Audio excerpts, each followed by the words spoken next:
एपरी भावरे एक वर्ष बीतीगला। वसुदेव और कंसंक भितरे चिठीपत्र आदान प्रदान चली थाए। इत्यवसर देवकी अंतसत्त्वा हेबार 9 मास पूर्ण हैला। तांकर एक पुत्र जन्म हैला। कंसंकु कथा देई तांकर प्राणरक्षा करिसेंती बोली देवकी को बुझाई प्रतिश्रुति प्रकारे सेही प्रसूतिशालार खंडे कनारे नवजातक को गुड़ाई वसुदेव ताकु कंस हाथ अर्पण करथिले। शिशु हत्या पाई कंस मानसिक प्रस्तुति करि पारि नथिले। देइथिबा कथा वसुदेव रक्षा करिसेंती बोली संतुष्ट होई कंस कहिले, भाई ये संतान निकटरू मोर आशंका करिवार किछि नहीं। दैववाणी अष्टम गर्भ कथा जेहेतु कहिछि तुमे ये शिशु को नहीं पालन कर। कंस शिशु को वसुदेव को फेरई देले। वसुदेव आनंद मनरे गृह को फेरी जाई संतान को ता माँ कोଳରେ देले। सेमानंकर प्रथम संतान मृत्यु मुखरू रक्षा पाइछि बोली अश्रु भरा नयनरे परमेश्वरଙ୍କ निकटरे कृतज्ञता ज्ञापन करथिले। पति पत्नी आनंदरे कालातिपात करुथिले। देवकी पुनर्बार अंतःसत्त्व हेले। गोटिए दिगरे संतानर आशा, अन्य दिगरे कंस जेपरी लोक द्वितीय संतानटीर भाग्ୟରେ कौन अछि बोली सेमाने बड़ शंकाकुल थिले। एपरी भावरे देवकी 6टी संतान जन्म देले। दिने त्रिलोक संचारी नारद मुनि नाना स्थान परिभ्रमण करी राजा कंसंक निकटरे पहुँची। तांकर कुशल वार्ता और राज्यर स्थिति गति संपर्क में मुनिवर कंसंकु पुछा करथिले। कथा प्रसंगरे नारद कहिले, राजन मु केतोटी कथा कहिबी भल भाबरे मने रख। जदु माने समस्ते देव अंशरे जात, तुमे किंतु कालनेमी असुर अंशरे जन्म होइछ। देवकी अष्टम गर्भ संतान हेतुरु एक समय जदुवंशरे एक मुसल जात होई जदुवंश ध्वंस करिब। एही अष्टम गर्भ संतान असुर नाशन पई जेहेतु आसुची तार हातरे तुमर मध्य प्राण जीव। नारदंक वचन कंस पक्षरे ज्वलंत होमकुंडरे घृताहुति देला भली हेइथिला। सेतिकी केवल नुहे, शंकान्वित कंसंक निकटरू विदाय नहीं गला बेले नारद पुणी कहिले, कंस गोटे दिन गले तुमर गोटे जुग गला बोली भाव। मरण दूरे अच्छी बोली असावधान हुओ नहीं। नारदंक चेतावनी रे कंस आहुरी भय पाई जाइथिले। जन्म होइथिबा देवकी संतान मानक भितरे तांकर मारक बढ़ु थाई पारे बोली से वसुदेव को डकाई पठाइले। कि विपदर सम्मुखीन हेबे बोली वसुदेव थर थर देहरे कंस निकटरे पहुँचिले। उग्र रूप रोष कषायित नेत्र कंस गर्जन करी वसुदेवंकु तांकर केतोटी संतान जन्म हेलेनी बोली पचारिथिले।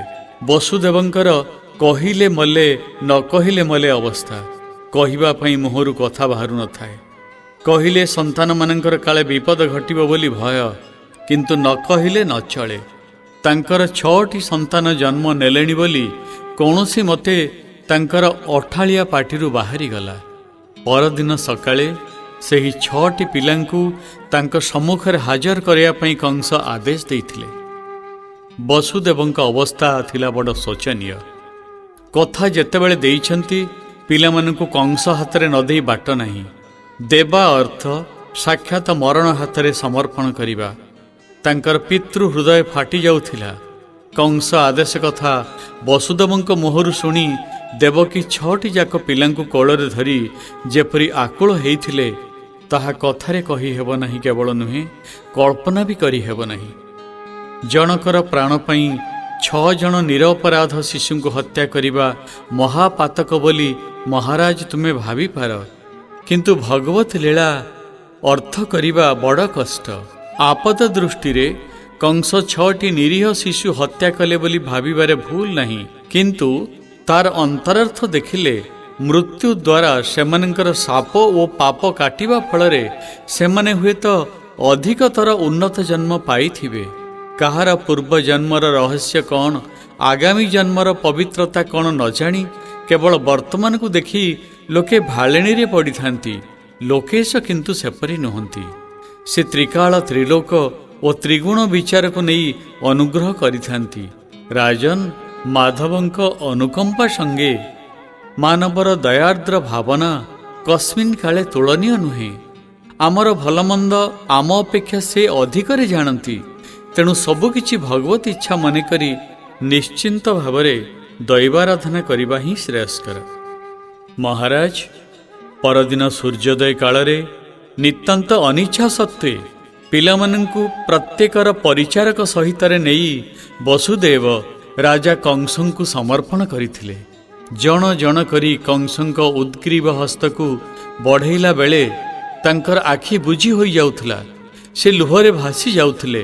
ମୃତ୍ୟୁ ଭୟରେ ଅସ୍ଥିର କ୍ଷିପ୍ତ କଂସ ପ୍ରତ୍ୟେକ ପିଲାର ଦୁଇ ଗୋଡ଼ ଧରି ତଳେ କଚାଡ଼ିଥିଲେ। ପ୍ରଥମ ଆଘାତରେ ହିଁ ସେମାନଙ୍କର ପ୍ରାଣବାୟୁ ଉଡ଼ି ଯାଉଥିଲା।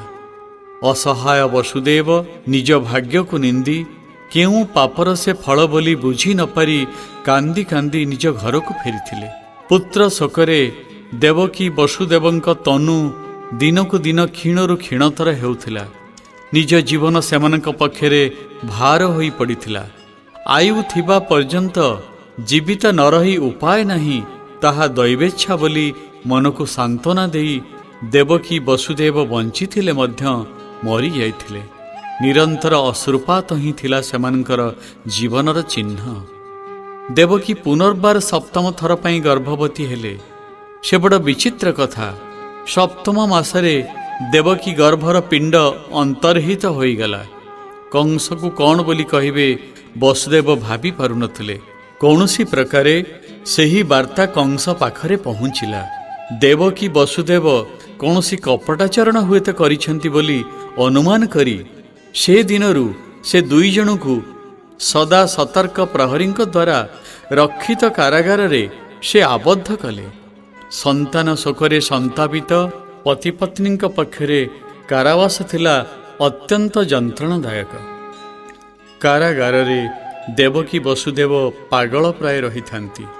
ଦେହ ପ୍ରତି ସେମାନଙ୍କର ଦୃଷ୍ଟି ନଥାଏ। ଆହାର ପାନୀୟର ନିୟମ ନଥାଏ। ଦେବକୀଙ୍କୁ ଦେଖିଲେ ମନେ ହେବ କେତେ ବର୍ଷ ଧରି ତାଙ୍କର କେଶରେ ତେଲ କି ପାନୀୟ ଯେପରି ବାଜି ନାହିଁ। ନିରନ୍ତର ପୁତ୍ର ଶୋକରେ ସେମାନଙ୍କର କାଳ ଅତିବାହିତ ହେଉଥାଏ। କାରାଗାର ବାସର ଦ୍ୱିତୀୟ ବର୍ଷ ଆରମ୍ଭରେ ଦେବକୀ ଅଷ୍ଟମ ଥର ପାଇଁ ଗର୍ଭବତୀ ହେଲେ। ତାହା ବଡ଼ ଆଶ୍ଚର୍ଯ୍ୟଜନକ। ବସୁଦେବ ଦେବକୀଙ୍କ ମଉଳା ମୁହଁ ହଠାତ୍ ସଦ୍ୟ ପ୍ରସ୍ଫୁଟିତ ପଦ୍ମ ଭଳି କାନ୍ତିବନ୍ତ ଦେଖାଗଲା। ଶୁଷ୍କ କାଷ୍ଠ ଭଳି ସେମାନଙ୍କର ଅସ୍ଥି ଚର୍ମ ସାର ଶରୀର ସୁବର୍ଣ୍ଣ ଭଳି ଝଟକିଥିଲା। ଦେବକୀଙ୍କ ପ୍ରକୋଷ୍ଠ ସର୍ବଦା ସୁଗନ୍ଧରେ ପୂର୍ଣ୍ଣ ରହୁଥିଲା। ଦିବ୍ୟ ଆଲୋକରେ ଉଦ୍ଭାସିତ ହେଉଥିଲା। ବେଳେବେଳେ ସେଠାରୁ ସୁମଧୁର ଐଶୀ ସଙ୍ଗୀତ ଭାସି ଆସିଥାଏ। ବସୁଦେବ ଦେବକୀ କେବଳ ଏସବୁ ଅନୁଭବ କରିଥାନ୍ତି। ଏ ବିଚିତ୍ର କଥା ସବୁ କଂସଙ୍କୁ ଜଣାଇଲେ ଈର୍ଷାରେ ସେ ହୁଏତ ଗର୍ଭର ଭ୍ରୂଣକୁ ହିଁ ନଷ୍ଟ କରିଦେବାକୁ ବସିବେ ବୋଲି ଅଷ୍ଟମ ଗର୍ଭସ୍ଥ ପୁତ୍ରର ଭବିଷ୍ୟତ ନେଇ ସେମାନେ ବଡ଼ ଚିନ୍ତିତ ରହୁଥିଲେ। ମୃତ୍ୟୁ ସନ୍ନିକଟ ହେଉଛି ଜାଣି ତାହା କିପରି ଭାବରେ ହେଲେ ନିବାରଣ କରି ଦେଶରେ ତାଙ୍କର ଏକଛତ୍ରାଧିପତ୍ୟ ପ୍ରତିଷ୍ଠା କରିବାର ଦୁରାଶାରେ ମୋହିତ ଏବଂ ନିଜ ଦୁରାଲୋଚନାର ଦାସ କଂସ, ଯଦୁ, ବୃଷ୍ଣି, ଭୋଜ ଓ ଅନ୍ଧକ ରାଜ୍ୟର ରାଜାମାନଙ୍କୁ ପରାଭୂତ କରି ସେହି ରାଜ୍ୟଗୁଡ଼ିକ ନିଜ ରାଜ୍ୟର ଅନ୍ତର୍ଭୁକ୍ତ କରିଥିଲେ। ତାଙ୍କର ସ୍ୱେଚ୍ଛାଚାରୀ ରାଜତ୍ୱ ନିର୍ବାଧ କରିବାକୁ ଯାଇ ସେ ନିଜର ପିତା ଉଗ୍ରସେନଙ୍କୁ ମଧ୍ୟ କାରାଗାରରେ ନିକ୍ଷେପ କରିଥିଲେ। ଶୁକଦେବ ଏପରି କହୁଥିଲା ବେଳେ ମହାରାଜ ପରୀକ୍ଷିତ ଆତୁର ଭାବରେ ପଚାରିଲେ, କାଳ ଆସନ୍ନ ହେଉଛି ଜାଣି ତାଙ୍କର ହନ୍ତକ ଦେବକୀଙ୍କ ଅଷ୍ଟମ ଗର୍ଭରେ ବଢ଼ୁଛି ବୋଲି ଜାଣି ଦୈବବାଣୀ ମିଥ୍ୟା ହେବାର ନୁହେଁ ବୋଲି ଜାଣି ସୁଦ୍ଧା କଂସ ସେପରି କ୍ରୂର କର୍ମରେ ନିୟୋଜିତ ହେଲେ କିପରି? ମୋତେ ଏହା ବଡ଼ ବିଚିତ୍ର ବୋଧ ହେଉଛି। ପରୀକ୍ଷିତଙ୍କର ବିସ୍ମୟ ଲକ୍ଷ୍ୟ କରି ଶୁକଦେବ ହସି ହସି କହିଲେ, ମହାରାଜ, ସମସ୍ତେ ତୁମ ଭଳି ମୃତ୍ୟୁକାଳ ଆସନ୍ନ ଜାଣି କାଳ ସ୍ୱରୂପଙ୍କୁ ଦର୍ଶନ କରିବା ନିମନ୍ତେ ବ୍ୟାକୁଳ ହୋଇଥାନ୍ତି ବୋଲି ବୋଧହୁଏ ଭାବୁଛ। ସ୍ୱକୃତ ପୁଣ୍ୟ ପାପର ଫଳସ୍ୱରୂପ ଏପରି ଭାବ ମନରେ ଉଦିତ ହୋଇଥାଏ। କଂସ ଜାଣିଥିଲେ ତାଙ୍କର କାଳ ଆସନ୍ନ। ତୁମେ ଜାଣୁଛ ତୁମ କାଳ ଆସନ୍ନ। किंतु तुम उभय मध्यर पार्थक्य केते तुमे निजे विचार कर। यह को ही देव असुर भाव कहा जाए। पुण्य कर्म, उत्तम विचार, दैव विश्वास, जीवे दया, अनुताप, सत्य, अहिंसा, प्रेम, यही सबु सद्गुण विशिष्ट दैव भावापन्न व्यक्तिर मन अंतिम काल रे हरिचिंतन रे वो पवित्र कर्म रे व्रती होइथाए। अपर पक्षरे स्वार्थ, अहंकार, दुराशा, हिंसा ओ धर्म विरोधिता भली दुर्गुण विशिष्ट राक्षस प्रकृतिक व्यक्तिर मन अंतिम काल रे अधर्माचरण ओ क्रूर कर्म रे नियोजित होइथाए। दैव भावापन्न व्यक्तिर कैवल्य प्राप्ति घटिला बेले राक्षस प्रकृतिक व्यक्तिर नरक गति होइथाए। उभय पक्षरे मृत्यु ध्रुव, उभयर प्राण प्रयाण समय दृष्टि रे पड़ी थाए। किंतु परलोकरे किए केउं गति प्राप्त हुए ताहा समस्ते जानी पारंती नहीं। ताहा निर्भर करे सेही अंतिम काल रे उद्भूत तार विचार ओ आचरण उपरे। विनाश गोटिए कथा, विष्णु दर्शन अन्य कथा। सेथिलागि लोके विनाश काले विपरीत बुद्धि बोली कहिथांती। जेउ मानकर अधम गति हेबार थाए सेमानकर केवल मरण काल रे बुद्धि वाम होइथाए। विष्णु दर्शन भली उत्तम गति जहार लाभ हेबार थाए राजन तुम भली सद्बुद्धि तार होइथाए। शुकंक प्रशंसा उक्ति नथ शिरे ग्रहण करी परीक्षित कहिले, प्रभु यह मोर कृतित्व नुहे, मोर पितृ पितामहଙ୍କ पुण्य फल ही मोते सेपरी उत्तम गतिपथर यात्री करिछि। सर्वोपरि एपरी समय रे आपणଙ୍କ भली महाज्ञानी प्रेमिक पुरुषଙ୍କ आविर्भाव श्रीकृष्णଙ୍କ परमानुग्रह केवल मोर अंतर भितरे भक्तिरस प्रवाहित करि पारिछि। ये दिगरे संग फल भी गुरुत्वपूर्ण। मातृगर्भरु ए मुहूर्त पर्यंत मते दैव कटाक्ष संरक्षण करि आसिछि। सत्पुरुष संग, धर्मात्मा मानक अनुराग, पंडितोत्तम मानक साहचर्य, मोर पवित्रात्मा पितामह मानक सत्कीर्तिर अनुप्रेरणा मो जीवन को रूपायित करिछि। बुद्धिमान मंत्री माने मते न्याय ओ धर्म मार्ग रे जीवा लगी सर्वदा सत् परामर्श देइथिबारु मु मोर प्रजा मानक भक्ति ओ सम्मानर पात्र होई पारिली। सुतरां यह केवल मोर कृतित्व नुहे। बिहन जेते भल हेई थाउ पछे भूमि जदि अनुर्वरा सेथिरु उत्तम फल मिले नहीं। सेहीपरि मोर पूर्वपुरुष जदि सदाचारी होई नथान्ते, ऋषि मानकर जदि आशीर्वाद नथान्ता, पंडित माने ओ मंत्री माने जदि मते सत् मार्ग देखाई नथान्ते, सर्वोपरि प्रजा माने जदि शांतशिष्ट होई नथान्ते, मोर मनरे केते उत्तम भाव थिले सुद्धा कालक्रमे से सबु उभाई जाइथान्ता। मो भितरे मंदबुद्धि प्रवेश करी मते मध्य कंस भली निर्मम हृदय करी तोलिथान्ता। उदाहरण स्वरूप भरा क्षीर हांडी रे टोपाए दही पड़ीगले समस्त क्षीर जेपरी गुणांतरित होई जाए, सेहीपरि जेते नगण्य पछे हेउ तिले मात्र मंदबुद्धिर प्रभाव मोर समस्त शुभबुद्धि गुणांतरित करिथान्ता। अतएव राजार पापकर्म निमंते से राज्यर गण्यमान्य व्यक्ति, बुद्धिजीवी, प्रजा ओ मंत्री माने केते मात्रा रे अवश्य दायी। सेमाने दया दाक्षिण्य रहित ओ दुर्गुण युक्त नहेले पापकर्म निमंते मति बलिले मध्य राजा अनाचार करि पारे नहीं। मोर ये विचार यथार्थ कि नुहे कहिबा पई आपण केवल समर्थ। से जहा हेउ मोर जीवनर एही शेष केतोटी मुहूर्त अन्यर दोष बाछिबारे मु व्यर्थ करिबाकु चाहू नहीं। अतएव आपण दया परवश होई मोर प्राण समान गोपालଙ୍କ जन्म वृत्तांत मते विस्तारित भावरे कहंतु। परीक्षित शुकंकु नमस्कार करी नेत्र बुझी शुणिबार आतुरता घेनी शुकंक वचन प्रतीक्षा कले। शुकदेव कहिले, महाराज, सप्तम गर्भर पिंड अष्टम गर्भर गोपालଙ୍କ संगी करेबा पई जोगमाया सही पिंड नहीं जाई नंद परिवार रे रहुथिबा वसुदेवଙ୍କ भार्या रोहिणीଙ୍କ गर्भरे स्थापन कले। ସେହି ପିଣ୍ଡ ରୋହିଣୀ ଗର୍ଭରୁ ଜନ୍ମ ନେଲା। ନବଜାତ ଶିଶୁ ଦିନକୁ ଦିନ ବର୍ଦ୍ଧିତ ହୋଇ ଖୁବ୍ ବଳବନ୍ତ ହେଉଥାଏ ଏବଂ ତାର ରମଣୀୟ ଦେହକାନ୍ତିରେ ସମସ୍ତେ ମୋହିତ ହେଉଥିବାରୁ ଗାର୍ଗ ତାର ନାମ ରଖିଲେ ବଳରାମ। ଦେବକୀ ଗର୍ଭରୁ ରୋହିଣୀ ଗର୍ଭକୁ ଆକର୍ଷିତ ହୋଇ ଆସିଥିବାରୁ ବଳରାମଙ୍କର ଆଉ ଏକ ନାମ ଥିଲା ଶଙ୍କର୍ଷଣ। ଇତିମଧ୍ୟରେ ଦେବକୀଙ୍କ ନବମ ମାସ ପୂର୍ଣ୍ଣ ହେଲା। ସନ୍ତାନ କେଉଁ ମୁହୂର୍ତ୍ତରେ ଜନ୍ମ ହେବ ଏବଂ କଂସ କେଉଁ ମୁହୂର୍ତ୍ତରେ ତାକୁ ମାରିବାକୁ ଆସିବ କି କ'ଣ କରିବ ବୋଲି ଦେବକୀ ବସୁଦେବ ପ୍ରାଣ ଭୟରେ ଆହାର ନିଦ୍ରା ଛାଡ଼ି ସେହି ଗୋଟିକ ଚିନ୍ତା ଧରି ବସିଥାନ୍ତି। ନବମ ମାସ ପୂର୍ଣ୍ଣ ହେବା ସମ୍ବାଦ ପାଇ କଂସ କାରାଗାରରେ ପହରା ଦେବା ବ୍ୟବସ୍ଥା ଆହୁରି ସୁଦୃଢ଼ କଲେ। ଦେବକୀ ବସୁଦେବଙ୍କ ପାଦରେ ବେଢ଼ି ପିନ୍ଧେଇ ଦିଆଗଲା। କକ୍ଷ ଦ୍ୱାରମାନଙ୍କରେ ବଡ଼ ବଡ଼ ତାଲା ପଡ଼ିଲା। ଓହୋରାତ୍ର କାରାଗାର ଚାରିପଟେ ପହରା ଦେବା ପାଇଁ ଖୁବ୍ ବଳବାନ ପ୍ରହରୀମାନେ ନିଯୁକ୍ତ ହେଲେ। ପ୍ରତି 5 ମିନିଟରେ ଥରେ ବସୁଦେବ ଦେବକୀଙ୍କ କକ୍ଷରେ ସେମାନଙ୍କ ଉପସ୍ଥିତି ଦେଖି ଆସୁଥିବା ପାଇଁ ଦ୍ୱାରପାଳମାନଙ୍କ ଉପରେ କଡ଼ା ଆଦେଶ ହେଲା। ଏ ସମସ୍ତ ବନ୍ଦୋବସ୍ତ କରି ସୁଦ୍ଧା କଂସଙ୍କ ମନରେ ଶାନ୍ତି ନଥିଲା। କେଉଁ ମୁହୂର୍ତ୍ତରେ କ'ଣ ଘଟିବ ବୋଲି ସେ ନିରନ୍ତର ଚିନ୍ତିତ ଥିଲେ। ଦୈବ ମାୟା ଜାଣିବା ସାଧ୍ୟ କାହାର ନାହିଁ। ଦୈବ ସଂକଳ୍ପ ମୁହଁରେ କୌଣସି ପ୍ରତିବନ୍ଧକ ରହି ନପାରେ। ଦୈବ ସର୍ବଦ୍ରଷ୍ଟା।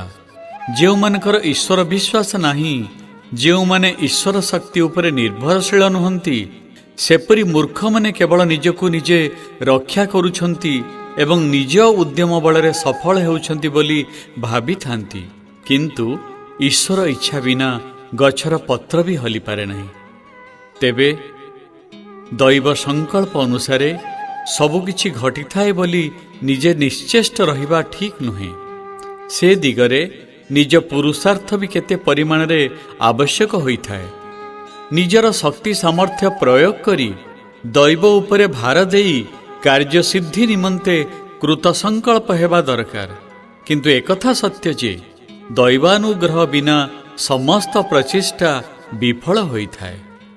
ଦିନେ ରାତ୍ରି କାଳରେ ଦେବକୀଙ୍କର ପ୍ରସବ ବେଦନା ଆରମ୍ଭ ହେଲା। କକ୍ଷର ଏକ କୋଣରେ ପ୍ରଦୀପ ଜଳୁଥାଏ। ସେହି ଦୀପଶିଖାକୁ ଚାହିଁ ଦେବକୀ ପରମେଶ୍ୱରଙ୍କୁ ପ୍ରାର୍ଥନା କରି ତାଙ୍କର ଅସହାୟ ଅରକ୍ଷ ଅବସ୍ଥା ଜଣାଇ ଆଖିରୁ ଲୁହ ଗଡ଼ାଉଥାନ୍ତି। ହଠାତ୍ ପ୍ରଦୀପ ଲିଭିଗଲା। ସେହି ଅନ୍ଧକାର କକ୍ଷରେ ଦିବ୍ୟ ପ୍ରଭା ମଣ୍ଡିତ ଏକ ରୂପ ଦେବକୀ ଦେଖିବାକୁ ପାଇଲେ। ସେ କିଏ? ହୁଏତ କଂସ ପ୍ରେରିତ କୌଣସି ଅସୁରର ମାୟା ହୋଇପାରେ ବୋଲି ଭୟରେ ଦେବକୀ ବସୁଦେବଙ୍କୁ ପାଖକୁ ଡାକିଲେ। ଭୟ ବିହ୍ୱଳ ଦମ୍ପତିଙ୍କ ବିସ୍ଫାରିତ ନେତ୍ର ସମ୍ମୁଖରେ ସେହି ଦିବ୍ୟ ପୁରୁଷ ଶଙ୍ଖ ଚକ୍ର ଗଦାଧାରୀ ରୂପରେ ଅଭୟ ହସ୍ତ ପ୍ରଦର୍ଶନ କରି କହିଲେ, ଦୁଃଖ କର ନାହିଁ, ମୁଁ ନାରାୟଣ। ତୁମର ଦୁଃଖ ଦୂର କରିବା ପାଇଁ ଏବଂ ତୁମକୁ ପୂର୍ବେ ଦେଇଥିବା ବର ପୂର୍ଣ୍ଣ କରିବା ପାଇଁ ମୁଁ ସ୍ୱୟଂ ତୁମ ଗର୍ଭରୁ ଆଉ ଅଳ୍ପ କେତେ ମୁହୂର୍ତ୍ତରେ ଜନ୍ମ ନେବାକୁ ଯାଉଛି। ମୋତେ ଏକ ଅସହାୟ ଶିଶୁ ମନେକରି ମୋର ଅବସ୍ଥା କ'ଣ ହେବ ବୋଲି ଭାବି ଚିନ୍ତିତ ହୋଇ ତୁମେ ମାୟାଜାଲରେ ପଡ଼ ନାହିଁ। ଯେଉଁ ଈଶ୍ୱରୀୟ ଲୀଳା ନାଟକ ଉଦ୍ଘାଟିତ ହେବାକୁ ଯାଉଛି ତାହା ଦେଖ। ମୋର ଅନିଷ୍ଟ କଲା ଭଳି ବ୍ୟକ୍ତି ଏପର୍ଯ୍ୟନ୍ତ 14 ଭୁବନରେ ଜନ୍ମି ନାହିଁ, ଜନ୍ମି ପାରିବ ନାହିଁ। ପୁତ୍ର ବତ୍ସଳତା ଓ ମାୟା ଆଚ୍ଛାଦିତ ମାନସ ହେତୁରୁ ତାତ୍କାଳିକ ଭାବରେ ତୁମ ମନରେ କିଛି କଷ୍ଟ ହେଲେ ସୁଦ୍ଧା ସଙ୍ଗେ ସଙ୍ଗେ କିନ୍ତୁ ଅଦ୍ଭୁତ ତଥା ବିଚିତ୍ର ଭାବରେ ସେ ସବୁ ଦୂର ହେବା ଅନୁଭବ କରିବ। ମୁଁ ଜନ୍ମ ହେବା ମାତ୍ରେ ତୁମ ପାଦର ବେଢ଼ି ଫିଟିଯିବ, କକ୍ଷର କବାଟ ଖୋଲିଯିବ। ଠିକ୍ ଏହି ସମୟରେ ଗୋପପୁର ନନ୍ଦ ଘରେ ଗୃହଲକ୍ଷ୍ମୀ ଯଶୋଦା ପ୍ରସବ ବେଦନା ଅନୁଭବ କରୁଛନ୍ତି। ସେ ଗୋଟିଏ କନ୍ୟା ପ୍ରସବ କରିବେ। ମୋତେ ଏଠାରୁ ନେଇ ଯଶୋଦାଙ୍କ ପାର୍ଶ୍ୱରେ ଶୁଆଇ ସେହି କନ୍ୟାକୁ ନେଇ ଆସିବ ଏବଂ କଂସକୁ ଖବର ଦେବ, ବସୁଦେବ ତୁମେ ଯିବା ଆସିବା, ମୋତେ ଥୋଇ ଅନ୍ୟ ଶିଶୁକୁ ଆଣିବା କେହି ଦେଖିପାରିବେ ନାହିଁ, ସେ କଥା ମୁଁ ବୁଝିବି। ଏପରି କହି ନାରାୟଣ ବସୁଦେବ ଦେବକୀଙ୍କୁ ଆଶୀର୍ବାଦ କରି ଜ୍ୟୋତି ରୂପରେ ଦେବକୀଙ୍କ ଗର୍ଭରେ ପ୍ରବେଶ କଲେ। ଜ୍ୟୋତି ପ୍ରବେଶର କେତେକ ମୁହୂର୍ତ୍ତ ପରେ ଦେବକୀ ପ୍ରସବ କଲେ। ସେତେବେଳକୁ ରାତ୍ରିର ଶେଷ ଯାମ, ବ୍ରାହ୍ମ ମୁହୂର୍ତ୍ତ। ବିଷ୍ଣୁ ମାୟା ଫଳରେ କାରାଗାର ଭିତର ଓ ବାହାର ରକ୍ଷୀମାନେ ଘୋର ନିଦ୍ରାରେ ଅଭିଭୂତ ହୋଇଥିଲେ। ବସୁଦେବଙ୍କ ପାଦର ସୁଦୃଢ଼ ବେଢ଼ି ନିମିଷକରେ ଖୋଲିଗଲା। ନିଶବ୍ଦରେ କୋଠରୀର କବାଟ ଖୋଲିଗଲା। ବାହାରେ କୋଇଲିର ସ୍ୱନ ଶୁଣାଯାଉଥିଲା। ତମସାବୃତ ବୃକ୍ଷ ଶାଖାରେ ଶୁଆମାନେ କିରିକିରି କରୁଥିଲେ। ଗଗନର ତାରକା ଝିଲିମିଲି ହେଉଥିଲେ। ମୁରୁକି ମୁରୁକି ହସୁଥିଲେ ଅବା। ସତେ ଅବା ବରୁଣ ପୁଷ୍ପବୃଷ୍ଟି କରୁଛନ୍ତି। କାରାଗାର ଚାରିପଟେ ନାନା ଜାତିର ପକ୍ଷୀ କଳରବ କରୁଥିଲେ। ସେ ସବୁ ଦୈବମାୟା କି ବୋଲି ବସୁଦେବ ନବଜାତ ଶିଶୁ ମୁହଁକୁ ଚାହିଁ ତାହା ସତ୍ୟ ନା ତାଙ୍କର ମନର ଭ୍ରମ ବୁଝି ନ ପାରି ଏକ ପ୍ରକାର ପଥର ପାଲଟି ଯାଇଥିଲେ। ରାଜନ୍, ନବଜାତ ଶିଶୁ ଦିବ୍ୟ କାନ୍ତିରେ ମଣ୍ଡିତ ଥିଲା। ପିତା ମାତାଙ୍କ ମୁହଁକୁ ଚାହିଁ ତାର ଅନିନ୍ଦ୍ୟ ସୁନ୍ଦର ମୁଖରେ ସ୍ମିତହାସ ଫୁଟିଥିଲା। ଦେଖିଲେ ମନେହେବ ସେ ଯେପରି କିଛି କହିବାକୁ ଚାହୁଁଛି। ସେହି ମୁହୂର୍ତ୍ତରେ ଶବ୍ଦ ହେଲା, ଆଉ ବିଳମ୍ବ ନ କରି ମୋତେ ଗୋପକୁ ନେଇ ଚାଲ। ସଙ୍ଗେ ସଙ୍ଗେ ବସୁଦେବ ଗୋଟିଏ ବାଉଁଶ ପାଛିଆରେ ତାଙ୍କର ପୁରାତନ ଏକ ବସ୍ତ୍ର ଚଉତି କରି ବିଛାଇ ଦେଲେ ଓ ସେଥିରେ ଶିଶୁକୁ ଶୁଆଇଲେ। ଦେବକୀଙ୍କ ପଣତ ଚିରି ସେହି କନାରେ ଶିଶୁକୁ ଘୋଡ଼ାଇଲେ। ପାଛିଆ ମୁଣ୍ଡ ଉପରେ ରଖି ଗୋପପୁର ଗଲାବେଳେ ଝିପି ଝିପି ବର୍ଷା ପଡ଼ୁଥାଏ। ସଦ୍ୟଜାତ ଶିଶୁ ବର୍ଷାରେ ତିନ୍ତି ଯାଉଛି ବୋଲି ତାଙ୍କର ମନ ଆକୁଳ ହୋଇଥିଲା। ହଠାତ୍ ପଛକୁ ଫେରି ଚାହିଁଲା ବେଳକୁ ବସୁଦେବ ଦେଖିଲେ ଏକ ମହାସର୍ପ ତାର ବିସ୍ତାରିତ ଫଣାରେ ଶିଶୁକୁ ଆଚ୍ଛାଦନ ଯୋଗାଇ ବସୁଦେବଙ୍କ ପଛେ ପଛେ ଚାଲିଛି। ଶ୍ରୀମନ୍ନାରାୟଣ ଯେତେବେଳେ ଶିଶୁ ରୂପରେ ଧରଣୀକୁ ଆସିଛନ୍ତି, ତାଙ୍କର ସେବା ଛାଡ଼ି ଆଦିଶେଷ ରହିପାରନ୍ତେ କିପରି? ରାସ୍ତା ସାରା ଶୁଭ ମଙ୍ଗଳ ସୂଚନା ବସୁଦେବଙ୍କ ଦୃଷ୍ଟିଗୋଚର ହେଉଥିଲା। ସୂର୍ଯ୍ୟ ଆହୁରି ଉଦୟ ହୋଇନଥିଲେ ମଧ୍ୟ ପଦ୍ମବନର ବିକଶିତ ପଦ୍ମରାଜି ବସୁଦେବଙ୍କ ଆଡ଼କୁ ଢଳି ଦୋହଲୁଥିଲେ। କମଳ ନୟନଙ୍କୁ ସେମାନେ ଅଭିନନ୍ଦନ ଜଣାଉଥିଲେ। ସେଦିନ ଆକାଶରେ ଚନ୍ଦ୍ର ନଥିଲେ ମଧ୍ୟ ମେଘମାଳା ବିମଣ୍ଡିତ ପୂର୍ଣ୍ଣଚନ୍ଦ୍ର ସେହି ନିଷ୍କଳଙ୍କ ଚନ୍ଦ୍ରବଦନ ଦର୍ଶନ କରିବା ପାଇଁ ଆକାଶରୁ ଆତୁରରେ ଚାହିଁଥିଲା। ତାର କିରଣ ଶିଶୁର ଶରୀର ବ୍ୟତୀତ ଅନ୍ୟତ୍ର ପଡ଼ିନଥିଲା। ଏପରି ଶୁଭ ମଙ୍ଗଳ ଚିହ୍ନ ଭିତରେ ଜନ୍ମିଥିବା ଶିଶୁକୁ ନନ୍ଦ ଘରେ ଯଶୋଦାଙ୍କ ପାର୍ଶ୍ୱରେ ଶୁଆଇ ସେଠାରେ ସଦ୍ୟଜାତ କନ୍ୟାକୁ ଆଣି ଦେବକୀଙ୍କ ହାତରେ ଦେବା ମାତ୍ରେ ସେ କୁଆଁ କୁଆଁ କରି କାନ୍ଦି ଉଠିଲା। ଶୁକଦେବ ଏକଥା କହିଲା ବେଳେ ପରୀକ୍ଷିତ ହେ କୃଷ୍ଣ ବୋଲି ଚିତ୍କାର କରିଥିଲେ। କ'ଣ ହେଲା ବୋଲି ସମସ୍ତେ ତାଙ୍କ ପାଖକୁ ଯାଇ ଦେଖିଲେ ଯେ ଗୋଟିଏ ନାଗସର୍ପ ପରୀକ୍ଷିତଙ୍କ ଡାହାଣ ଗୋଡ଼ ବୁଢ଼ା ଆଙ୍ଗୁଠିରେ ଦଂଶନ କରି ସରସର ହୋଇ ଚାଲିଯାଉଛି। ସମସ୍ତେ ବୁଝିଲେ ଯେ ମହାରାଜ ପରୀକ୍ଷିତଙ୍କ ଅନ୍ତିମ ମୁହୂର୍ତ୍ତ ଉପନୀତ ହୋଇଛି। ସମସ୍ତେ ସମବେତ କଣ୍ଠରେ କୃଷ୍ଣ ଦ୍ୱାରକାନାଥ ବୃନ୍ଦାବନ ବିହାରୀ ବୋଲି ନାମ ସ୍ମରଣ କରିଥିଲେ।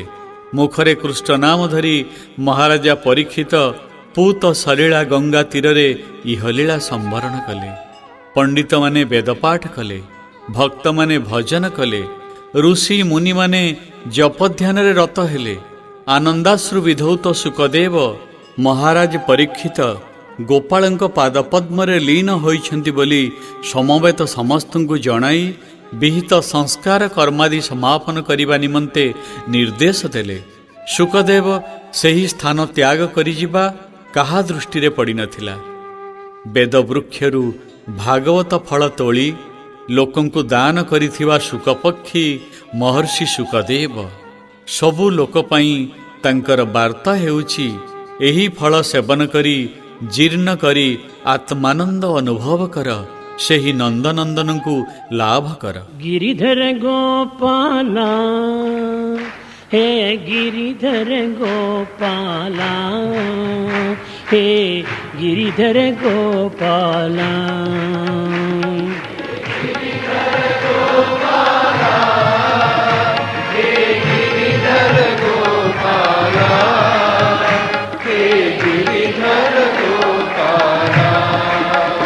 हे हे गिरिधर गोपाला हे गिरिधर गोपाला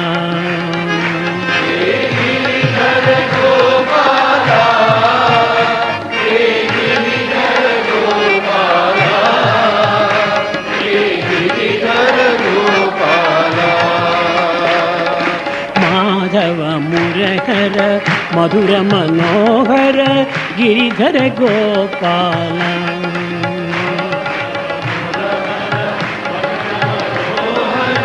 गिरिधर गोपाला माधव मुरहर मधुर मनोहर गिरिधर गोपाला मधुर मनोहर हे गिरिधर गोपाला हे गिरिधर गोपाला